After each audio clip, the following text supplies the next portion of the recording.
বেশি। এই জন্য দেখা যায় আমরা নিয়ম ভঙ্গ করে, নিয়মের ব্যতিক্রম গিয়ে, নিয়ম ছিল আমরা 5 ওয়াক্ত নামাজও আদায় করব, জুম্মার নামাজও আদায় করব, কিন্তু অনেকে দেখা যায় 5 ওয়াক্ত নামাজের খবর নাই, জুম্মার নামাজ ঠিকই আদায় করতে আসে। আবার অনেকে সারা বছর নামাজের খবর নাই, ঈদের নামাজে অন্তত আসে, তারপরেও আল্লাহ খুশি থাকে। আল্লাহ কি থাকে? খুশি থাকে। কিন্তু আল্লাহ তো বান্দার প্রতি খুশি থাকবেই। আল্লাহর খুশি ছাড়া, আল্লাহ যদি এক মুহূর্ত বান্দার প্রতি রাগ করে তো বান্দায় থাকেই না। বান্দা কি থাকার সম্ভাবনা আছে? থাকতে পারবে? পারবে না। তাহলে আমরা প্রত্যেকটি মুহূর্তে চেষ্টা করি, কিন্তু হয় না। চেষ্টা করি কিন্তু হয় না। কিন্তু যারা চেষ্টা করলে হয়ে যায়, তারা তাদের মর্যাদা আল্লাহ দুনিয়াতেও বাড়িয়ে দিয়েছেন, আখেরাতেও বাড়িয়ে দিয়েছেন। সুবহানাল্লাহ।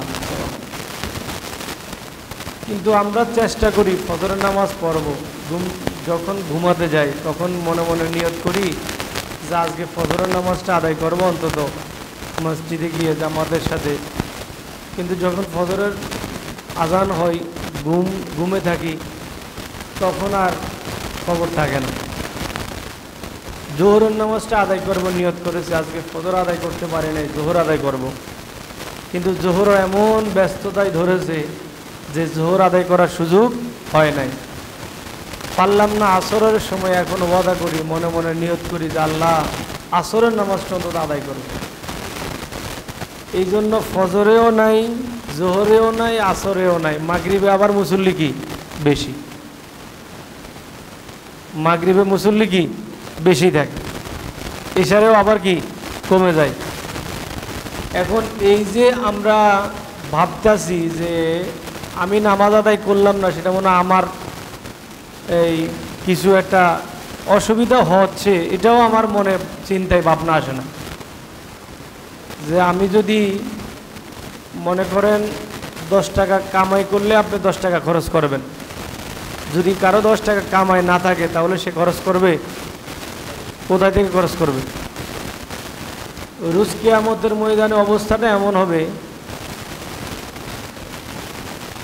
আপনি আরেকজনের দিকে তাকিয়ে থাকবেন, উনি বেহেশতের দিকে চলে যাচ্ছে বিনা হিসাবে, ওনার হিসাব নিকাশও নাই, কোনো ফেরেশতারা কোনো কথাও বলতে পারতেছে না, সাহস নাই। নির্দ্বিধায় আল্লাহর বান্দাগুলি জান্নাতের দিকে চলে যাচ্ছে। বলেন না সুবহানাল্লাহ, সুবহান। কোথায় যাচ্ছে? জান্নাতে চলে যাচ্ছে। আপনি তাকিয়ে থাকবেন, অমুক তো আমার সাথেই ছিল, অমুক তো আমার বন্ধু ছিল, অমুক তো আমার আত্মীয় স্বজন ছিল, অমুক তো দেখলাম দুনিয়াতে আমার সাথে চলেছে, খেলেছে, উঠেছে, বসেছে, কিন্তু এখন দেখি ব্যতিক্রম। এখন দেখি কি ব্যতিক্রম। অর্থাৎ সে দুনিয়ায় চলেছে, কথা বলেছে, হেঁটেছে, আপনার সাথে বাজার করেছে, সব কিছু করেছে, কিন্তু সে তার মূল কাজ ঠিক রেখেছে। সে তার মূল কাজ ঠিক রেখেছে। অর্থাৎ সে 5 ওয়াক্ত নামাজকে, সে একটা ওয়াক্ত নামাজ তার থেকে ছুটে যায় নাই, এক ওয়াক্ত নামাজও সে ইচ্ছা করে কাজা করে নাই, এক ওয়াক্ত নামাজ সে অবহেলা করে নাই, এক ওয়াক্ত নামাজের প্রতি তার কোনো গাফলতি ছিল না। আল্লাহ তাআলার হুকুমকে এত বেশি প্রাধান্য দিয়েছে, আল্লাহর বিধানের প্রতি এত বেশি সম্মান দিয়েছে, আল্লাহর বিধানকে এত বেশি মর্যাদা দিয়েছে, আল্লাহর রব্বুল আলামিনের সাথে তার এত গভীর সম্পর্ক হয়ে গিয়েছে। ওই সম্পর্কের কারণে ফেরেশতারা বিনা হিসাবে আল্লাহ তাআলা তাদেরকে জান্নাতে দিয়ে দিয়েছেন। বলেন সুবহানাল্লাহ। কিন্তু আমরা যারা গাফলতি করেছি, আমরা যারা মনে করেছি, চেষ্টা করেছি কিন্তু পারি নাই, চেষ্টা করেছি কিন্তু পারি নাই। যখন বয়স কম থাকে তখন ভাবে কিছুদিন পরে ইবাদত ধরব, কিছুদিন পরে কি ইবাদত ধরব। যখন দাড়ি উঠে যায়, চুলগুলি আস্তে আস্তে পাকা শুরু করে, তখন বলে সবগুলো সাদা হোক, তারপরে শুরু করব। তারপরে কি শুরু করব। এখন দাদা হইয়া যায়, নানা হইয়া যায়, তারপরে কবরের যাত্রী হইয়া গেছে, তার খবর নাই। শুধু টাকার হিসাব, সম্পদের হিসাব বাড়ে না কমে? বাড়ে। বলেন না, বাড়ে না কমে? বাড়ে। বৃদ্ধ মানুষের চেয়েও যৌবনকালের মানুষের চেয়েও গবেষণায় দেখা গেছে, এবং আল্লাহ রসুল কারীম সাল্লাল্লাহু আলাইহি সাল্লামও হাদিস শরীফের মধ্যে বলেছেন, মানুষের দুই কালে সম্পদের প্রতি মায়া বাড়ে। কয় কালে? বলেন কয় কালে? দুই কালে। প্রিয় হাজিরিন, তাহলে আল্লাহর বিধান আদায় করলে আল্লাহর কোনো ক্ষতি নাই। বলেন, আল্লাহর বিধান আদায় না করলে আল্লাহর কোনো ক্ষতি নাই। সবাই বলেন, আল্লাহর কোনো ক্ষতি নাই। প্রিয় হাজিরিন, কিন্তু আপনি যে আমি যে আদায় করতে পারলাম না, হাদিস শরীফের মধ্যে আসছে কিয়ামতের ময়দানে আল্লাহ তাআলা মানুষের কাতারগুলিকে 5টা ভাগে ভাগ করবেন। কয়টা ভাগে? 5টা ভাগে ভাগ করবেন। প্রথম শ্রেণীর মানুষ থাকবেন, এদেরকে বিনা হিসাবে ফেরেশতারা কোনো প্রশ্ন জিজ্ঞাসা করবে না। ফেরেশতারা কিছু তাদেরকে কোনো কথা বলার সাহস পাবে না। এই বান্দা একটু কথার উত্তর দাও, 5টা প্রশ্নের উত্তর দাও, তুমি 3টা প্রশ্নের উত্তর দিয়া যাও। তুমি কেন নামাজ পড়ো নাই, এই প্রশ্ন করার সাহস পাবে না। তুমি কেন রোজা রাখো নাই, এই কথা বলার সাহস পাবে না। তুমি কেন আল্লাহর হুকুম পালন করো না, এই কথা বলার সাহস পাবে না।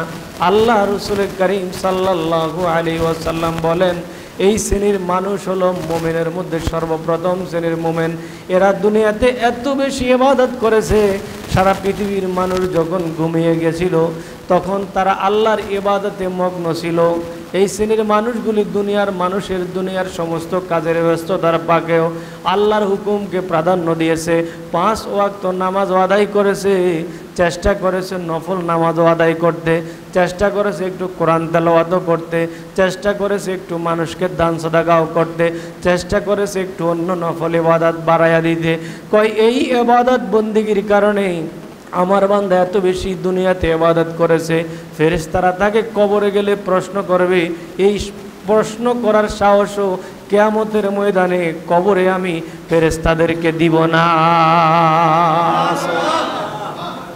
এমন কিছু মানুষ এখন একদল আরেক দলের দিকে তাকিয়ে আফসোস করতে থাকবে, বলতে থাকবে, আল্লাহ, এই শ্রেণীর মানুষ আমার ভাই ছিল দুনিয়াতে, আমার আত্মীয় স্বজন ছিল, সে আমার সাথে মোহাব্বত ছিল, সুসম্পর্ক ছিল, কিন্তু এখন সে আমার না, আমি তার না, আমি তাকে আমল দিতে পারবো না, সে আমাকে আমল দিতে পারবে না। এই সুযোগ আর কবরে থাকবে না। দুনিয়াতে একজন আরেকজনের দোয়া করতে পারে, এক ভাই আরেক ভাইয়ের জন্য একটু আগে আসতে পারে, এক ভাই আরেক ভাইকে নামাজের কথা বলতে পারে, এক ভাই আরেক ভাইকে ইবাদতের কথা বলতে পারে, এক ভাই আরেক ভাইকে আল্লাহর ইবাদতের দিকে ডাকতে পারে, এক ভাই আরেক ভাইকে ভালো কাজের দিকে ডাকতে পারে। সুযোগ দিয়েছে কে? আল্লাহ। বলেন না বলেন, সুযোগ দিয়েছে কে? আল্লাহ। কিয়ামতের ময়দানে এই প্রথম শ্রেণীর মুমিনদেরকে আল্লাহ তাআলা বিনা হিসেবে জান্নাত দিয়ে দিবেন। এখন দ্বিতীয় শ্রেণীর মানুষ যারা, এরা আফসোস করবে, আমরা কেন প্রথম শ্রেণীতে হতে পারলাম না, আমরা কেন প্রথম স্তরের মুমিন হতে পারলাম না। বলেন না সুবহানাল্লাহ। এই প্রথম স্তরের মুমিন যারা, তারা হলেন ওলি আল্লাহ। তারা কারা? ওলি আল্লাহগণ। এই মুমিনদের সাথে দুনিয়ার কোনো মানুষের আর বাকি 4 স্তরের মানুষের সাথে কোনো মিল থাকবে না। কারণ এরা দুনিয়াতে সব ইবাদত করেছে কার? আল্লাহর। যত কাজ করেছে আল্লাহর সন্তুষ্টির মধ্যে। একটা পাও দিয়েছে। ইমাম মালিক রহমতুল্লাহ আলাইহি বলেন, ওলিদের পরিচয় এমন যে তারা একটা পাও দিয়েছে, একটা কদম দিয়েছে, ওই কদম দেওয়ার আগে 100 বার ভেবেছে, চিন্তা করেছে যে এই কদমে আল্লাহ তাআলা কতটুকু সন্তুষ্ট আছেন। বলেন সুবহানাল্লাহ। এই ছিল আল্লাহওয়ালা বুজুর্গানে কারাম। এই জন্য আল্লাহ তাদেরকে রোজ কিয়ামতের ময়দানে ফেরেশতাদের কোনো প্রশ্ন করার সাহস থাকবে না। এই জন্য কোরআনুল কারীমের মধ্যে আল্লাহ তাআলা, কোরআনুল কারীমের এক আয়াতের মধ্যে আল্লাহ বলেন, রোজ কিয়ামতের ময়দানে আমি বান্দাকে প্রশ্ন করব। কি করব? কবরের মধ্যে প্রশ্ন করা হবে। আরেক আয়াতের মধ্যে আল্লাহ তাআলা কোরআনুল কারীমের মধ্যে জানিয়ে দিয়েছেন, আমি বান্দাকে কিয়ামতের ময়দানে কোনো প্রশ্ন করব না। এই কোনো প্রশ্ন করব না, এটার মানে হলো কাদেরকে আল্লাহ প্রশ্ন করবেন? যারা অপরাধী, যারা অপরাধী। কারণ আপনি যখন তহরাতের পবিত্রতার অর্জনের বিষয়ে আমরা একটা ওয়াজ আমরা শুনে থাকি, একটা পবিত্রতা হলো বাহ্যিক আর একটা অভ্যন্তরীণ, একটা হলো ভিতরের, একটা হলো বাইরের পবিত্রতা। উজু করলাম, গোসল করলাম, তায়াম্মুম করলাম, এটা হলো বাহিরের পবিত্রতা। কিসের? বাহিরের পবিত্রতা। উজু করলে শরীর পাক হয়, উজু করলে কি হয়? শরীর পাক হয়। কিন্তু মন তো আর পাক হয় নাই, মন পাক হয় নাই। মন পাক হয়েছে? মন পাক হয় নাই। উজু করলে নামাজ পবিত্রতা অর্জন হবে। কি হবে? পবিত্রতা অর্জন হবে। কিন্তু আর একটু বেশি ভারী অপবিত্র হলে গোসল করতে হবে। কি করতে হবে? গোসল করতে হবে। এই জন্য আল্লাহ তাআলা কোরআনুল কারীমের মধ্যে আল্লাহ তাআলা জানিয়ে দিয়েছেন, যখন তোমরা নামাজের ইচ্ছা পোষণ করো, নামাজ আদায়ের জন্য যখন তোমরা এরাদা করো, ইজা কুমতুম ইলা সলাহ, কুমতুম আই ইচ্ছা পোষণ করা, অর্থাৎ যখন তোমরা নামাজের ইচ্ছা করবে, এরাদা করবে, নামাজ আদায়ের নিয়ত করবে, তখন তোমাদেরকে আগে পবিত্রতা অর্জন করতে হবে। বলেন না সুবহানাল্লাহ। এই জন্য ইমাম মালিক রহমতুল্লাহ আলাইহি বলেছেন, বান্দা যখন উজু করে, বান্দা যখন উজু করার সময় যখন হাত ধৌত করবে, আর ওই হাত ধৌত করার সময় নিয়ত করবে, আল্লাহ আমি যখন হাত ধৌত করছি, আমার হাতের যখন হাত ধৌত করে বান্দা, আর যখন সাথে ভিতর থেকে তওবা করে, আমি অন্যায় করেছি, পাপ করেছি, আমি অন্যায় মানুষের উপরে জুলুম করেছি, আমি এই জবান দিয়ে মিথ্যা বলেছি, আমি এই চোখ দিয়ে অন্যায়ের দিকে চেয়েছি, আমি হাত দিয়ে অন্যায় জিনিস আমি ধরেছি। বান্দা যখন এভাবে তওবা করে, ইস্তেগফার করে, আল্লাহর কাছে ক্ষমা চায়। কার কাছে? মুহাব্বতে বলুন, কার কাছে? আল্লাহর। ইমাম মালিক রহমতুল্লাহ আলাইহি বলেন, বান্দা যখন এভাবে হাত ধৌত করে আল্লাহর নবী সরকার দো আলম মুহাম্মাদুর রাসূলুল্লাহ সাল্লাল্লাহু আলাইহি ওয়াসাল্লাম হাদিস শরীফের মধ্যে বলেন, নবীজি যেমন কত সুন্দর, বলেন আল্লাহু আকবার। আপনি গোসল করেছেন, আপনার শরীরের পবিত্রতা অর্জন হয়েছে, শরীরের ময়লা দূর হয়েছে। কি হয়েছে? ময়লা দূর হয়েছে। আল্লাহ রসুল বলেন, বান্দা যখন ওযু করে, আর ওযু করার সময় বান্দা যখন ভিতর থেকে তওবার নিয়ত করে, কি করে? তওবার নিয়ত করে, আল্লাহ আমি তোমার বান্দা, আমি আজকে কয়টা মিথ্যা কথা জবান দিয়ে বলেছি, আমি এই অন্যায়, কত মানুষের অন্যায়ভাবে কত মানুষের সম্পদ আমি চুরি করেছি, লুণ্ঠন করেছি, আমি অন্যায়ের দিকে পাওটা বাড়িয়ে দিয়েছি, আমি চোখ দিয়ে কত অন্যায়ের জিনিস আমি দেখেছি। বান্দা যখন এভাবে তওবা করে, বান্দা যখন এভাবে আল্লাহর কাছে ক্ষমা চায় আর ওযু করে, কি করবে? ওযু করবে। আল্লাহ রসুল বলেন, এই যেমন ওযু করলো, বান্দার এই হাতের কনুর চিপার মধ্যেও যদি এমন কোনো গুনাহ লুকায়া থাকে, তাহলে আমার আল্লাহ তাআলা বান্দার ওই নখের চিপার গুনাহও আল্লাহ মাফ করে দেবে। এখন বান্দার হাতের গুনাহ ঝরে গেল, মুখ যখন বান্দা ধৌত করে, তখন বান্দার মুখের গুনাহগুলি ঝরে যায়। বলেন না সুবহানাল্লাহ। আল্লাহ রসুল করিম সাল্লাল্লাহু আলাইহি ওয়াসাল্লাম বলেন, এই জন্য হাদিস শরীফের মধ্যে আসছে, আল্লাহর নবী সাইয়্যিদুল মুরসালিন মুহাম্মাদুর রাসূলুল্লাহ সাল্লাল্লাহু আলাইহি ওয়াসাল্লাম বলেন, রোজ কিয়ামতের ময়দানে সমস্ত নবীগণ তাদের উম্মতদেরকে চিনা বাড়ি মুশকিল হয়ে যাবে, কিন্তু আমি নবী রোজ কিয়ামতের ময়দানে কোটি কোটি উম্মতের মাঝ থেকে আমার উম্মতদেরকে আমি বাছাই করে জান্নাতে নিয়ে সহজ হয়ে যাবে। জোরে বলেন আল্লাহু আকবার।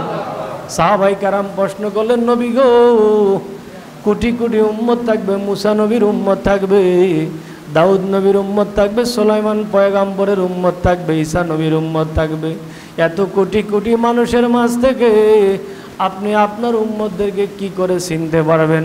আল্লাহর হাবিব বলেন, আমার উম্মত দুনিয়াতে সেজদা করেছে, দুনিয়াতে আমার উম্মত ওযু করেছে, ওই ওযু করার কারণে ওযুর প্রত্যেকটি অঙ্গের মধ্যে একটা নূর তৈরি হয়ে গিয়েছে।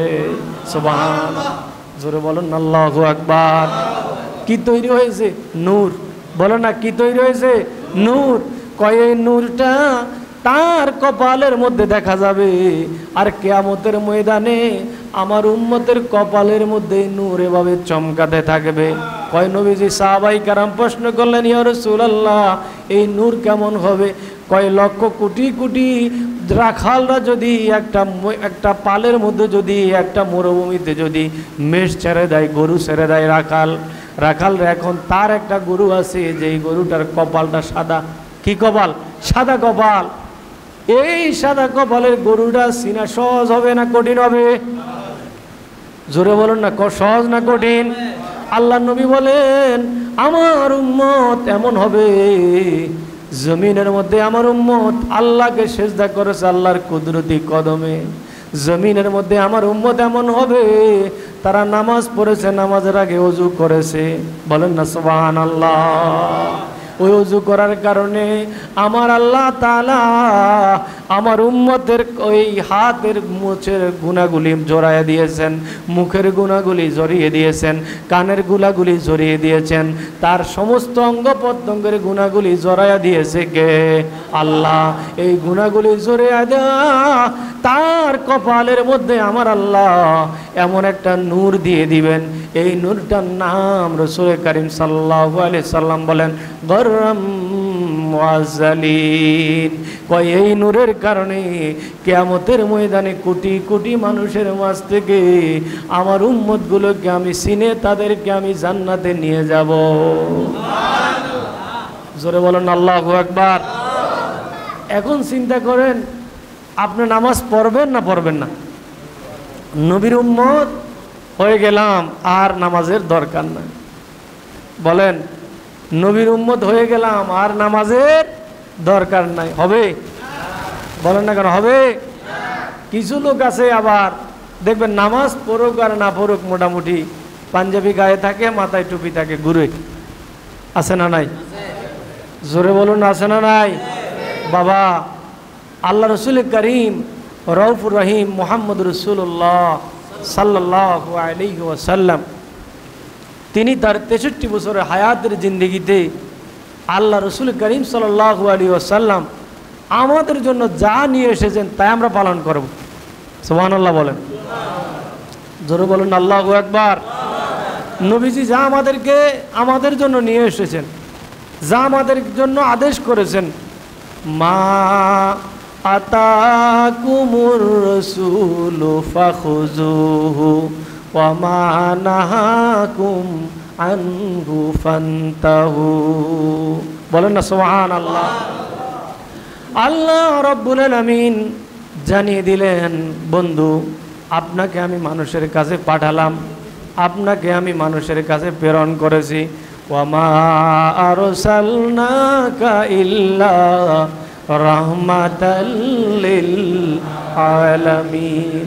রহমত করে নবী আমি আপনাকে প্রেরণ করেছি, রহমত করে আমি আপনাকে পাঠালাম। কিন্তু বন্ধু আমি আপনাকে কিছু জিনিস দিয়ে দুনিয়াতে পাঠাইলাম, ওই জিনিসের একটা নাম হলো কোরআন। কি নাম? কোরআন।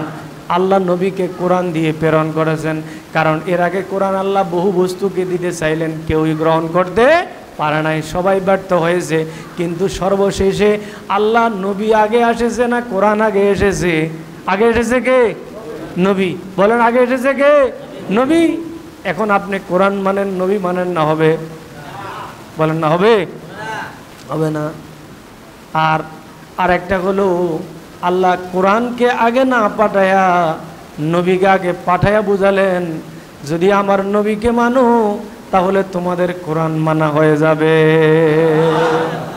জোরে বলেন আল্লাহু আকবার। কারণ কোরআনের বাস্তবারে কোরআন হলো আমার নবী, বাস্তবারে কোরআনকে আমার নবী। এই জন্য দেখবেন আপনি যদি বাস্তবে যদি প্রশিক্ষণ আপনি গ্রহণ না করেন, বাস্তবে প্রশিক্ষণ টেকনিক্যাল প্রশিক্ষণ গ্রহণ না করলে, হাতে কলমে শিক্ষা না নিলে ওই শিক্ষা কখনো ভালো হয় না। ওই শিক্ষার দ্বারা ওই ডাক্তারের দ্বারা রোগী মরার সম্ভাবনা থাকে, বলে না সম্ভাবনা থাকে। আর হাতে কলমে শিখলে, এই জন্য আল্লাহ তার নবীকে 1 বছর না লক্ষ কোটি কোটি বছর তার কাছে তিনি রেখে বাস্তব ট্রেনিং দিয়েছেন, প্রশিক্ষণ দিয়েছেন। ওই প্রশিক্ষণ দেওয়ার পরে আল্লাহ তার নবীর যে কর্ম, ওই কর্মগুলাকে লিখিতভাবে আল্লাহর নবীর কাছে যখন যে অবস্থায় নবীর জন্য যাহা দরকার ছিল তখন তাহা এসেছে। এই জন্য নবীর কর্মকে আল্লাহ কোরআন বানায়া দিয়েছেন। বলেন সুবহানাল্লাহ, জোরে বলেন আল্লাহু আকবার। এখন আমরা দেশের একদল মানুষ আছে, কাউকে মন্দ বললেও অসুবিধা, কাউকে ভালো বললেও অসুবিধা। কারণ মন্দ বলারও দরকার নাই, ভালো বলারও দরকার নাই। ভালো মন্দ আপনার কর্মের দ্বারাই বিবেচনা হবে। কিসের দ্বারা? কর্মের দ্বারা। বলেন না কিসের দ্বারা? তাহলে পড়েন, ইজা বিসমিল্লাহির রহমানির রহিম ইজা জুলজিলাতিল আরদু জিলজালাহা ওয়া আখরাজাতিল আরদু আসকালাহা ওয়া ক্বালাল ইনসানু মা লাহা ইয়াউমাইযিন তুহাদ্দিসু আখবারাহা বিআন্না রাব্বাকা আওহা লাহা ইয়াউমাইযিন তুহাদ্দিসু আখবারাহা। বলেন না সুবহানাল্লাহ। আল্লাহর কোরআন, ফামান ইয়ামাল মিসকালা যাররাতিন খায়রান ইয়ারা ওয়া মান ইয়ামাল মিসকালা যাররাতিন শাররান ইয়ারা। সুবহানাল্লাহ বলেন সুবহান। আপনি যেমন কর্ম করেছেন তেমন কর্মের ফল আপনি পাবেন, আমার কোনো অসুবিধা নাই। বলেন না কোনো অসুবিধা নাই। যেমন কর্ম তেমন ফল। বলেন না যেমন কর্ম তেমন ফল। দুনিয়াতে হয়তো কেউ কারো দিকে দেখে ভালো মন্দ বিবেচনা করার সাহস থাকবে, কিন্তু রোজ কিয়ামতের ময়দানে আমল ছাড়া আর ঈমান ছাড়া আল্লাহর কাছে কোনো বান্দার দাম নেই। এখন বলে কিয়ামতের ময়দানে আল্লাহও বেইনসাফ করবে। বলেন না নাউজুবিল্লাহ, জোরে বলেন না নাউজুবিল্লাহ। কিয়ামতের ময়দানে হিসাব হবে আমলের। কিসের হিসাব? জোরে বলুন না কিসের হিসাব? আমলের। আমলের আগে ঈমানের হিসাব। কিসের হিসাব? ঈমানের হিসাব। যদি ঈমান ছাড়া আমলের হিসাব হতো তাহলে বেধর্মী যারা আল্লাহকে মানে না, কোরআনকে যারা মানে না, তারাও আগিয়ে যেত। তারা কি আগায়া যেত। এই জন্য আল্লাহ বলেছেন আলহামদুলিল্লাহি রাব্বিল আলামিন আর রহমানির রহিম মালিকি ইয়াউমিদ্দিন ইয়্যাকা না'বুদু ওয়া ইয়্যাকা নাস্তাঈন। বলেন না সুবহানাল্লাহ। ঈমান ছাড়া আমলের কোনো দাম নাই। বলেন না ঈমান ছাড়া আমলের কোনো দাম নাই। এটা আল্লাহ বলেছেন। সূরা আসরের মধ্যে আল্লাহ কি বলেন? আল্লাহ বলেছেন ওয়াল আসরি ইন্নাল ইনসানা লাফি খুসরিন ইল্লাল্লাযিনা আমানু ওয়া আমিলুস সলিহাত ওয়া তাওয়াসাউ বিল হাক্কি ওয়া তাওয়াসাউ বিস সাবরি। বলেন না সুবহানাল্লাহ। আল্লাহ বলেছেন সব মানুষ ক্ষতির মধ্যে আছে। এই মানুষের মধ্যে মুসলমানদের মধ্যেও কিছু মানুষ আছে যারা আমল করে না, যারা ঈমান আনে না। ঈমানদার আল্লাযীনা ইউমিনুনা বিল গায়বি ওয়া ইউকিমুনাস সালাতা ওয়া মিম্মা রাযাকনাহুম ইউনফিকুন। জোরে বলেন না সুবহানাল্লাহ। কিছু মানুষ আছে যারা নগদে বিশ্বাস করে। কিসে? নগদে বিশ্বাস করে। খেয়াল রাখবেন, নগদে বিশ্বাস করার নাম ঈমান নয়, বাকি বিশ্বাস করার নাম, অর্থাৎ গায়েবকে না দেখে বিশ্বাস করার নাম হলো ঈমান। সুবহানাল্লাহ বলেন, জোরে বলেন আল্লাহু আকবার। এখন কাফেররা এই জন্য কাফের, ইহুদি নাসারা এই জন্যই তারা বেধর্মী, কারণ তারা এই আয়াতকে মানে না, অস্বীকার করে। আল্লাযীনা ইউমিনুনা বিল গায়বি ওয়া ইউকিমুনাস সালাতা ওয়া মিম্মা রাযাকনাহুম ইউনফিকুন। বলেন না সুবহানাল্লাহ। আল্লাহ বলেন মুমিন হলো তারা যারা অদৃশ্যকে বিশ্বাস করে। যারা কি? অদৃশ্যকে বিশ্বাস করে। নবীজি মেরাজ থেকে এসেছেন, আবু বকরকে বলেছেন, আর কারো কাছে বলে নাই, আর কারো কাছে বলে নাই। দুনিয়ার অনেক মানুষ ছিল, সাহাবাই কারামদের মধ্যে অনেক সাহাবাই কারাম ছিল, কাউকে বলে নাই। একান্ত বাবা আবু বকরকে কাছে ডেকে নিয়ে গেলেন। আবু বকর, আমাকে আল্লাহ রব্বুল আলামিন এই এক রাত্রে 27 বছর কাল 90,000 কালাম আমার সাথে আল্লাহর সাথে হয়েছে। আমি মেরাজ করে আবার তোমাদের কাছে জমিনের মধ্যে এসেছি। বলেন না সুবহানাল্লাহ, জোরে বলেন আল্লাহু আকবার। এই জন্য সব কথা যেখানে সেখানে হকের কথা, ভালো কথা, আপনি মনে করতেছেন কথা ভালো, আপনি বলতেছেন ভালো কথা, আপনি দোকানপাটে এখানে সেখানে বসে অন্য মানুষের কাছে আপনি বলতেছেন গোপন কথা। কি কথা? গোপন কথা। বুঝতে হবে ব্যাকল সব জায়গায় যেখানে সেখানে খেয়াল রাখবেন। আদব হলো কি? আদব হলো যেই স্থানে যেই পাত্র রাখলে রাখা যথোপযুক্ত পাত্রে, যেখানে যেই স্থানে যেটা রাখা সেখানে সেই স্থানে রাখাটার নামটাই হলো আদব। কি নাম? আদব। এই জন্য আল্লাহ রসুল করিম সাল্লাল্লাহু আলাইহি ওয়াসাল্লাম হাদিস শরীফের মধ্যে বলেছেন, আদাবানি রব্বি, আমাকে আমার প্রভু সর্বপ্রথম আদব শিক্ষা দিয়েছেন। বলেন না সুবহানাল্লাহ, জোরে বলেন আল্লাহু আকবার। এই জন্য আমরা একটা কথা বলি, বেয়াদবের খোদা নাই। কি বলি আমরা? কথা বলেন না, কি বলি? বেয়াদবের খোদা নাই। কথাটা আসলে কোরআন হাদিস সম্মত। সুবহানাল্লাহ বলেন, জোরে বলেন আল্লাহু আকবার। তাহলে এখন আপনি ভাবেন আপনি নামাজ পড়েন নাই, আজকে মনে করেন ফজরের নামাজ পড়তে পারেন নাই, অথবা আপনি জোহর পড়তে পারেন। এখন দোকানে বসে বসে আপনি খুব হেসে হেসে আপনি বলতেছেন, আমি তো আজকে জোহরের নামাজ আমি পড়ি নাই। কথাটা সত্য, কিন্তু বলাটা কি ভালো? বলেন না কেন? বলাটা কি ভালো? ভালো না।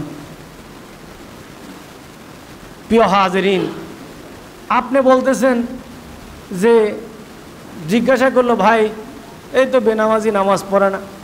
বলো যে নামাজ পড়ে কি পেয়েছ? সারা জীবন তো নামাজ পড়তেছ। নামাজের মতো নামাজ এক রাকাত হইলেই, এক সেজদা হলেই কি যথেষ্ট? জোরে বলেন না, কি বলবেন? নাউজুবিল্লাহি বলেন। জোরে বলেন না, কি বলবেন? নাউজুবিল্লাহি বলেন। অর্থাৎ আপনার এই কথাটা কোথায় বলার দরকার ছিল? কথাটা মনে করেন সত্য, কারণ কে সারা জীবন আপনি সেজদা করেছেন, আপনার কোন সেজদাটা কবুল হয়েছে এটা আপনি কেউই আমরা জানি না। জানে কে? জোরে বলো না, জানে কে? আল্লাহ। ঝিনুক যেমন সমুদ্রের পাড়ে এসে যখন বৃষ্টি হয় অমাবস্যার রাত্রে, অমাবস্যার বৃষ্টি হয়, ওই বৃষ্টির সময় ঝিনুকটা আসমানের দিকে এভাবে মুখটা খুলে সমুদ্রের উপরে এসে ঝিনুক তার ওই মুখটাকে খুলে রাখে। কোন সময় বৃষ্টির ওই মুখটার বৃষ্টিটা কোন সময় পড়বে সে জানে না, তার মুখটা সে হা করে খুলে রাখে।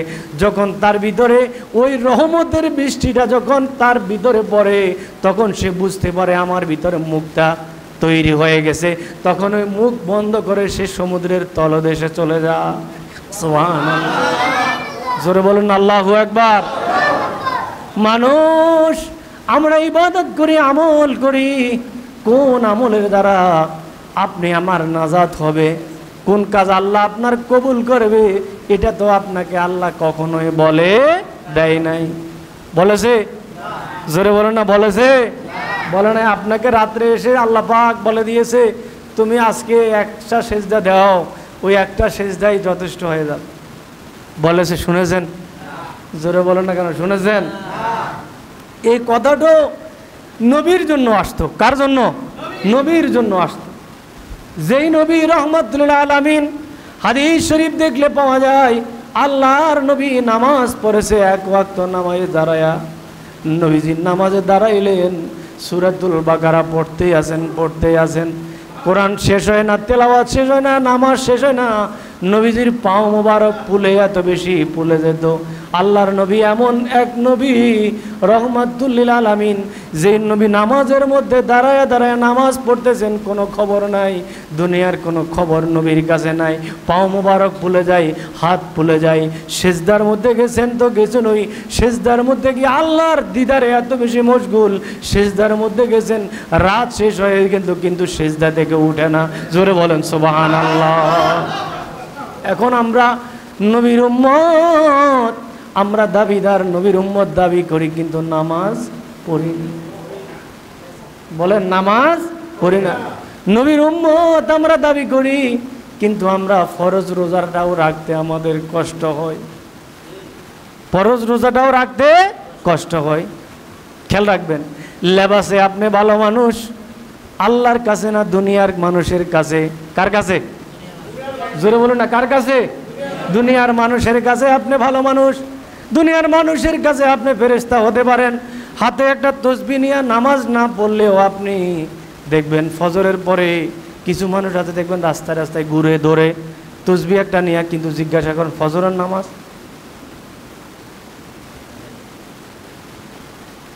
ওই বোর্ড ধরে ঘুম থেকে উঠে আইছে, আয় এখন তসবিহ লিয়ে রাস্তায় রাস্তায় ঘুরতেছে, মানুষ বলতেছে কি সে ভালো লোক, বলে না সে কি ভালো লোক। আসলে সে ঘুরে তার শরীর কমানোর লাগে, শরীরটা ফিট রাখার লাগে, কিন্তু আল্লাহকে ফিট রাখার লাগে সে কাজ করে না। ঠিক কিনা বলেন? জোরে বলুন না, ঠিক কিনা বলেন? প্রিয় হাজিরিন, বাবা সময় থাকতে সময়ের দাম দেন, সময় থাকতে সময়কে কাজে লাগান।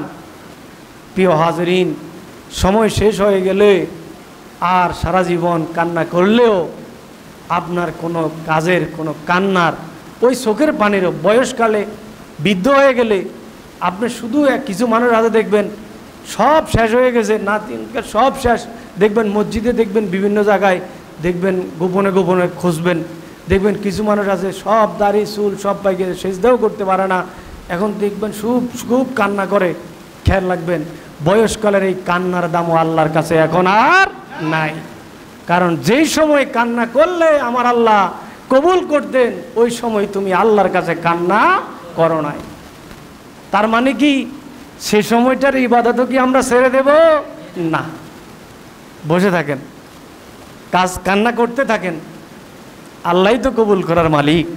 মালিক কে? জোরে বলো না, মালিক কে? আরো জোরে বলেন, মালিক কে? আল্লাহ। প্রিয় হাজিরিন, তাহলে নিরাশ হবে কি হবো না? নিরাশ হওয়া যাবে না। লা তাকনাতু মির রাহমাতিল্লাহ, ইন্নাল্লাহা ইয়াগফিরুয যুনুবা জামিয়া। সত্য কথা দোকানে বসে বসে আরেক ভাইকে বলা যাবে? বলেন না, বলা যাবে? বলেন না কেন? বলা যাবে? যাবে না। আপনি নামাজ পড়েন নাই, কি দরকার আরেকজনের কাছে বলা? ইবাদত কার? জোরে বলেন না, ইবাদত কার? ক্ষমা করার মালিক কে? আল্লাহ। তো কি দরকার আরেকজনের কাছে বল? আবার আপনি এত বেশি বুঝেন কেন? মারেফত আপনি পাইছেন, রোজা রাখার মতন একটা রাখলে হয়ে যায়, ওইটা নিয়ে আপনি গোপনে থাকেন। আপনি সমাজ, শরীয়ত এগুলোকে তো বিভ্রান্ত করা যাবে না, প্রশ্নবিদ্ধ করা যাবে না। যে রসুল করিম রউফুর রহিম মুহাম্মদ রাসূলুল্লাহ সাল্লাল্লাহু আলাইহি ওয়াসাল্লাম স্বয়ং হজরতে ওসমান বিন নুরাইন রাদিয়াল্লাহু তাআলা আনহুর প্রতি দান সদকা এত বেশি করেছেন, রবি ইবনে কাব রাদিয়াল্লাহু তাআলা আনহুকে আল্লাহ রসুল জিজ্ঞাসা করলেন, রবি ইবনে কাব তুমি কি চাও আমার কাছে? এই মুহূর্তে তুমি আমার কাছে যা চাইবে তুমি আমার কাছে তাই পাইবে। রবি ইবনে কাব সুযোগ পেলেন, বললেন, ইয়া রাসূলুল্লাহ, আমি কিয়ামতের ময়দানে নবী গো আপনার সাথে জান্নাতে থাকতে চাই। জোরে বলেন আল্লাহু আকবার। এখন আমরাকে যদি সময় দেওয়া হয়, বলেন তো আপনি 1 মিনিট আল্লাহর কাছে কি চাইবেন? নবীর কাছে যদি এসে বলে, তখন আপনি চাইবেন কি 10 তলা বিল্ডিং? কি চাইবেন? 10 তলা বিল্ডিং, পাইজারু গাড়ি,